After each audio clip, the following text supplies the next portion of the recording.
राजस्थान प्रदेश के एक गांव में घरेलू कार्यक्रम चल रहा था। इस कार्यक्रम में बहुत सारे लोग भी उपस्थित थे। कार्यक्रम बड़ी बेहतर तरीके से चल ही रहा था कि तभी बीच में एक ऐसी घटना घट जाती है जिस वजह से कई सारे लोग पुलिस के रडार में भी आ जाते हैं। हालांकि ये केस पुलिस के लिए इतना आसान नहीं था, लेकिन पुलिस अपनी कड़ी मुशक्कत के बाद आखिरकार 2 दिनों के अंदर ही इस केस का खुलासा कर देती है।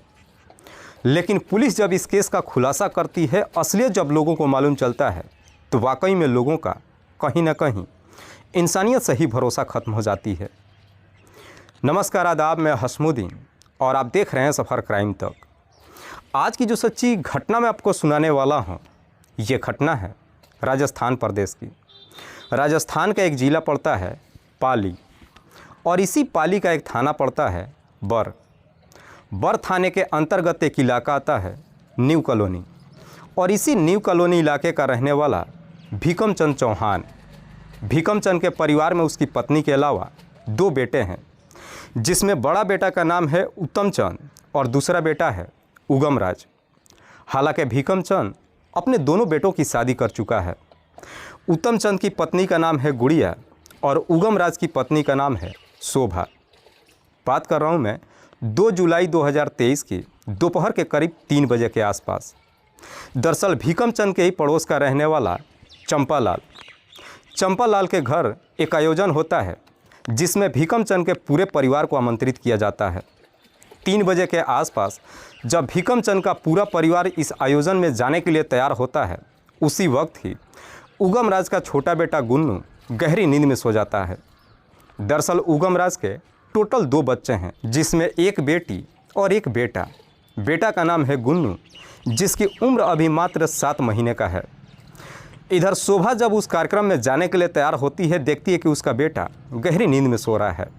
इसीलिए शोभा अपने बच्चे को अपने ही कमरे के अंदर झूले में सुला देती है और कमरे का दरवाज़ा बाहर से कुंडी लगाकर कार्यक्रम में चली जाती है। जब 2 घंटे का समय गुजरता है, करीब 5 बजे के आसपास उगम राज वापस अपने घर पे आता है, क्योंकि उगम राज के घर में 2nd फ्लोर पे कंस्ट्रक्शन का काम चल रहा था, जिसमें टोटल 6 मजदूर काम कर रहे थे। उगम राज अपने घर पे इसलिए आता है ताकि मजदूरों को छुट्टी करके उन्हें पैसे दे दे। लेकिन उगम राज जब अपने घर पे पहुंचता है, कमरे के अंदर जाता है, तो देखता है कि उसका बेटा गुन्नू झूले में मौजूद नहीं है। इसीलिए उगम राज फिर से उस कार्यक्रम में जाता है और जा कर के अपनी पत्नी शोभा से पूछता है कि गुन्नू कहाँ पे है। शोभा कहती है कि गुन्नू कमरे के अंदर झूले में सो रहा है। उगम कह रहा है कि मैं जस्ट अभी घर से वापस आ रहा हूँ, झूले में गुन्नू नहीं है। जैसे ही इस तरह की बातें कहता है, अब भीकम चंद का पूरा परिवार वापस अपने घर पे पहुँचते हैं और फिर गुन्नू को हर जगहों पे ढूंढना शुरू कर देते हैं। इधर उगम राज जब अपने बेटे को ढूंढते हुए स्टोर रूम में जाता है, तभी उसकी पैर एक बाल्टी से जाकर टकरा जाती है, जिस बाल्टी में पूरा पानी भरा हुआ था। जैसे ही उगम राज का पैर उस बाल्टी से टकराता है, इधर उसकी पत्नी शोभा की नज़र उस बाल्टी पे चली जाती है। लेकिन शोभा जैसे ही बाल्टी की तरफ देखती है, वो देख करके ज़ोर ज़ोर से चीखना चिल्लाना शुरू कर देती है। दरअसल उसी बाल्टी के अंदर उसका बेटा गुन्नू उल्टा पड़ा हुआ था। गुन्नू की मौत हो चुकी थी। शोभा जैसे ही अपने बच्चे को मृत अवस्था में देखती है, वो चीख चीख करके रोने लगती है।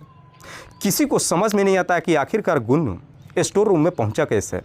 आखिरकार किसने गुन्नू की हत्या किया है।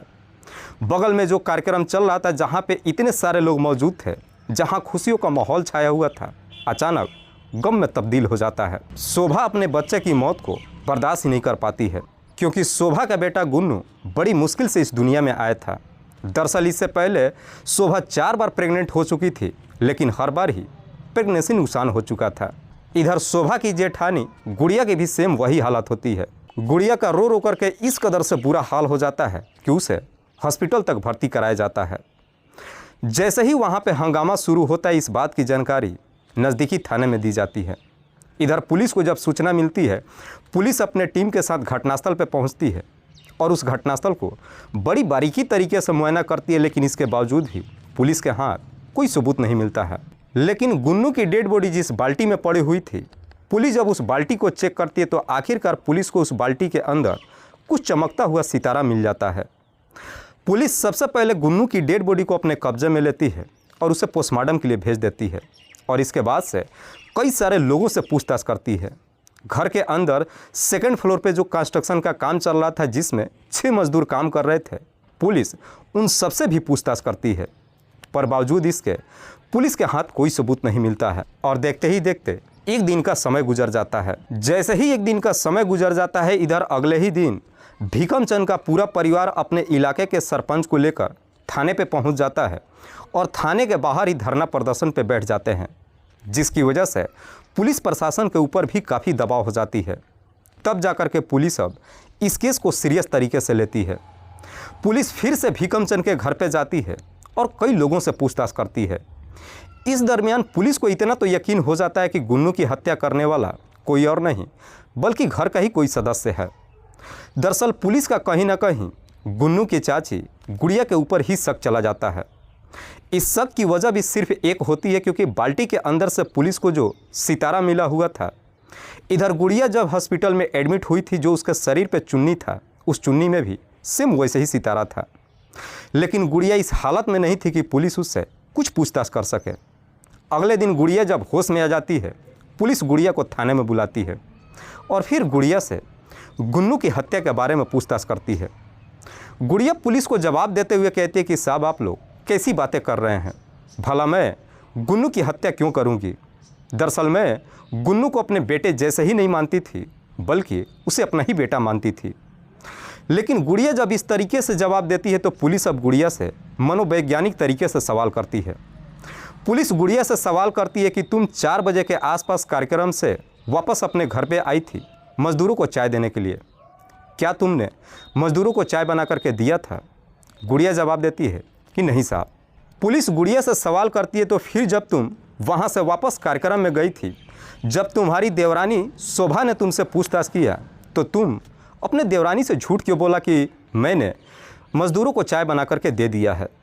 पुलिस जैसे इस तरह की सवाल गुड़िया से करती है, गुड़िया के पास इसका कोई जवाब नहीं होता है, जिससे पुलिस को पूरा यकीन हो जाता है कि शायद गुड़िया कुछ न कुछ छुपाने की कोशिश कर रही है। इसीलिए पुलिस अब गुड़िया के साथ सख्ती से पेश आना शुरू कर देती है। पुलिस जैसे ही अपना शक्ति दिखाना शुरू करती है, आखिरकार गुड़िया मजबूर होकर अपनी सच्चाई कबूल कर लेती है। लेकिन गुड़िया जब इस हत्या की पूरी कहानी बताती है, असलियत जब लोगों को मालूम चलता है, तो वाकई में किसी को भी अपने कानों पर यकीन ही नहीं होता है। दरअसल भीकम चंद का पूरा परिवार एक साथ ही रहता है। भीकम चंद के दोनों बेटे अपना अपना खुद का कपड़ा का दुकान कर रखे हैं। जो भी पैसा कमाते हैं, ईमानदारी से अपने परिवार के साथ गुजारा भी करते हैं। भीकम का बड़ा बेटा उत्तम चंद, जिसके टोटल 3 बच्चे हैं, जिसमें 2 बेटा और 1 बेटी। इधर दूसरा बेटा उगम राज की जब शादी होती है, शादी के 1 ही साल के बाद एक बेटी तो हो जाती है, लेकिन उसके बाद से उगम राज का कोई दूसरा बच्चा नहीं होता है। हालांकि इस दरमियान उसकी पत्नी शोभा 4 बार प्रेग्नेंट होती है, लेकिन हर बार ही उसकी प्रेगनेंसी नुकसान हो जाती है, जिससे उगम राज को पूरा यकीन हो जाता है कि शायद अब उसके नसीब में कोई औलाद नहीं है। जब मायूस रहने लगता है, उगम राज की भाभी गुड़िया उसे तसल्ली देते हुए कहती है कि तुम्हें चिंता करने की कोई ज़रूरत नहीं है, भगवान ने मुझे 2 बेटा दिया है, एक तुम गोद ले लेना और दूसरे को मैं पाल लूँगी। अपने एक बेटे को गोद देने की जब बात कहती है, उगम राज भी इसके लिए तैयार हो जाता है। पर जैसे ही कुछ महीने का समय गुजरता है, उसकी पत्नी शोभा फिर से प्रेग्नेंट हो जाती है और इस बार जब प्रेग्नेंट होती है तो सही सलामत एक बेटे को जन्म देती है, जिसका नाम गुन्नू रखते हैं। गुन्नू जब इस दुनिया में आता है, भीकम चंद का पूरा परिवार काफ़ी खुश होता है, लेकिन वहीं गुड़िया के चेहरे पे थोड़ी सी भी खुशी नहीं होती है, क्योंकि गुड़िया के अंदर अब लालच आ चुका था। गुड़िया सोच रखी थी कि उसके ससुर के पास जितनी भी प्रॉपर्टी है, उस प्रॉपर्टी का बंटवारा ना हो पाए, और अगर बंटवारा भी होता है तो अपने बेटे को जब अपने देवर को गोद में दे देती है तो आधी संपत्ति उसके दूसरे बेटे को मिलेगा और आधी संपत्ति उसके पहले बेटे को मिल जाएगा, जिसकी वजह से उसके ससुर के पास जितनी भी संपत्ति होती है, वह सारी संपत्ति उसके दोनों बेटों के बराबर हिस्से में आएगी। लेकिन गुन्नू जब इस दुनिया में आ जाता है, अब गुड़िया की ये सारी प्लान फेल होते हुए नज़र आती है। गुड़िया सोचती है कि अब आधी संपत्ति का मालिक गुन्नू हो जाएगा और आधी संपत्ति में से उसके दोनों बेटों को मिलेगा, जो गुड़िया बर्दाश्त नहीं कर पाती है। इसीलिए गुड़िया अब इस प्रॉपर्टी का बंटवारा रोकने के लिए एक षड्यंत्र बनाती है और तरह तरह की दिमाग में ख्यालात लाने लगती है। आखिरकार गुड़िया जब तरह तरह की बात सोचती है, उसके दिमाग में एक ऐसा ख्याल आता है जिसे उसे रत्ती भर डर नहीं लगता है।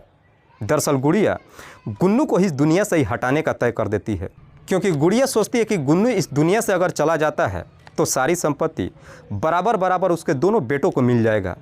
इसीलिए गुड़िया अब गुन्नू को इस दुनिया से हटाने के लिए एक सही मौके का इंतज़ार करने लगती है।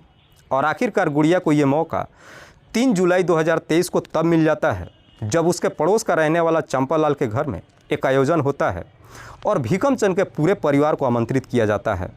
करीब 3 बजे के आसपास भीकम चंद का पूरा परिवार जब समारोह में शामिल होने के लिए जाता है, उस वक्त शोभा का बेटा गुन्नू गहरी नींद में सो रहा होता है। इसीलिए शोभा अपने बेटे को अपने ही कमरे के अंदर झूले में सुला देती है और दरवाजे पे बाहर कुंडी लगा करके कार्यक्रम में चली जाती है। जब 1 घंटे का समय गुजरता है, गुड़िया अपने देवरानी शोभा से कहती है कि मैं घर पे जा रही हूँ, मजदूर जो काम कर रहे हैं उन्हें चाय बनाकर दे करके आती हूँ। लेकिन गुड़िया जब घर पे पहुँचती है, जब शोभा के कमरे में जाती है और झूले पे जब गुन्नू को सोते हुए देखती है, गुड़िया के आँखों में एकदम से चमक सी आ जाती है। सबसे पहले गुड़िया एक बाल्टी लेकर के आती है, उसमें पानी भर के स्टोर रूम में ले जा करके रख देती है। उसके बाद से सोते हुए गुन्नू को उठाकर लेकर स्टोर रूम में जाती है और उल्टा उसी बाल्टी में डाल देती है, जिसकी वजह से गुन्नू काफ़ी छटपटाने लगता है। गुन्नू जब तक वहाँ पे छटपटाता है बाल्टी के अंदर, गुड़िया भी वहाँ पे खड़ी होकर के पूरा नज़ारा देखती ही नहीं है, बल्कि अंदर ही अंदर काफ़ी मुस्कुराती भी है। लेकिन गुड़िया जब गुन्नू को बाल्टी के अंदर डालती है, उसी दौरान उसकी चुन्नी भी बाल्टी के अंदर गिर जाता है और उसकी चुन्नी गुन्नू के हाथों में फंस जाता है, जिस वजह से उसकी चुन्नी के कुछ सितारे टूट करके बाल्टी के अंदर ही गिर जाता है। इधर जैसे ही गुन्नू की सांसें रुक जाती है, उसके बाद से गुड़िया फिर से वापस आकर के इधर समारोह में शामिल हो जाती है। जब उसकी देवरानी शोभा उससे पूछती है तो गुड़िया अपने देवरानी से झूठ बोल देती है कि मैंने मजदूरों को चाय बना करके दे दिया है। वाकई में गुड़िया जब ये पूरी कहानी पुलिस को बताती है, खास करके जब इसका असलियत लोगों को मालूम चलता है, तो किसी को भी अपने कानों पर यकीन ही नहीं होता है कि भला एक माँ जिसके पास खुद के 3-3 बच्चे हैं, वो एक मासूम बच्चे के साथ ऐसा कैसे कर सकती है। फिलहाल पुलिस ने गुड़िया को अपने कस्टडी में लेकर उस पर गंभीर धारा में मुकदमा दर्ज करके जेल भेज दिया है। दोस्तों, इस पूरी घटना के बारे में आप क्या सोचते हैं? आप अपनी प्रतिक्रिया हमें कमेंट बॉक्स में ज़रूर दीजिएगा। तब तक के लिए जय हिंद, जय भारत।